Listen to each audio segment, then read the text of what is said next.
Today on 10-Minute IT Jams, we're joined by Aaron White, who is the Vice President and General Manager for Asia Pacific and Japan sales for Nutanix. Nutanix helps customers simplify cloud complexity with an open, software-defined hybrid multi-cloud platform so that customers can focus on business outcomes and new innovations. Aaron joins us today to tell us more about Nutanix's solutions and the trends the company is witnessing throughout the APAC region. Thank you for coming along to the jam, Aaron. Yeah, it's a real pleasure to be here today, Tom, and I'm looking forward to the discussion. Lovely. Now, the past few years have been unlike any other we've seen in our lifetime. Are there any trends you've seen across APAC and how enterprises are adapting? Yeah, so it's a really good question, Tom.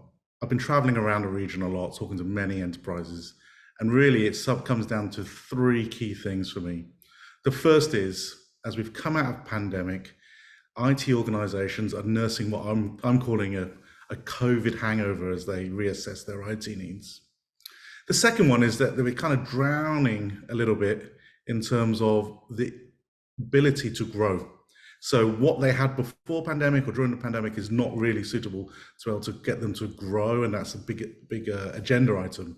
And then the final thing I've seen, and this is particularly over the last 6 to 9 months, is that there's been a huge explosion of apps in order to run businesses, and apps generate something that they need called databases, and this has created a huge sprawl within organizations. Now, if we start with the COVID hangovers you mentioned, can you unpack what this means for enterprises and the challenges they now face? Yeah, so let's see what created that hangover first, right? So there was a massive rush to just get business continuity, get people working remotely wherever they could be, and then for more centralized apps, push them up into the cloud. Couldn't get any hardware, there was massive supply chain issues. And now when we've come back out and looked what we did, it's perhaps not optimal.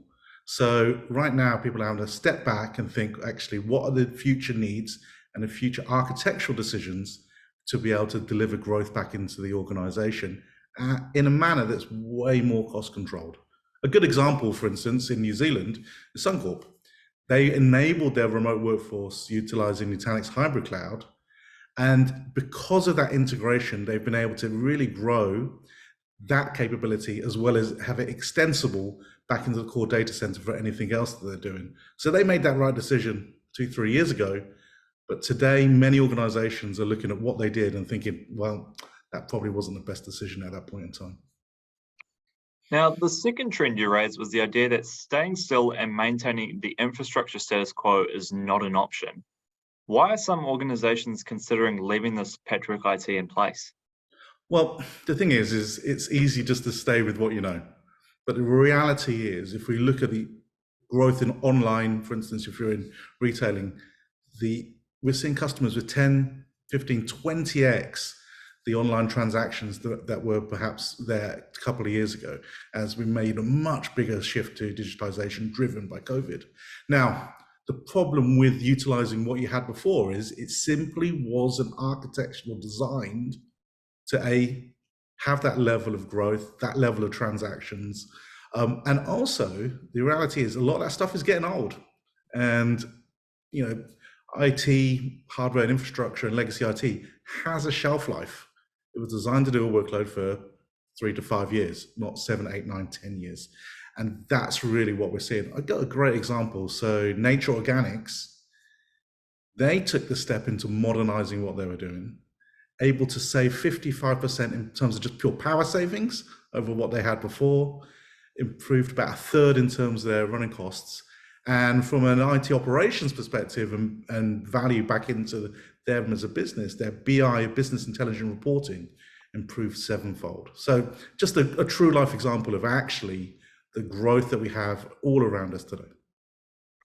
Now, the final trend you mentioned was that the number of apps and databases organizations are using is exploding.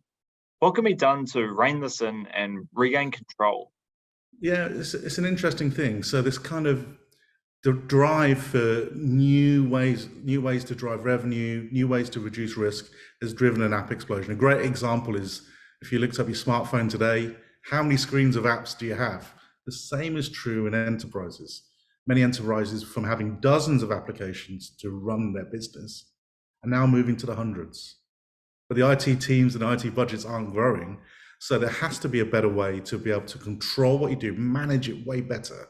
And Nutanix really has some great capabilities to be able to make that way simpler, because databases are seen as the grail of the data center.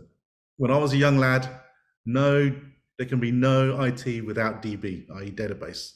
And so it was always been very protected. We at Nutanix see it as just another app, but we require fantastic tooling and automation in that space, and we can really bring some value to organizations there. Well, it's been brilliant to learn more about Nutanix and how you're making life easier for your customers. Thank you for joining us on the Jam, Aaron. We look forward to hearing more from Nutanix in the near future. It's my pleasure, Tom, and thank you for your time today. You're very welcome.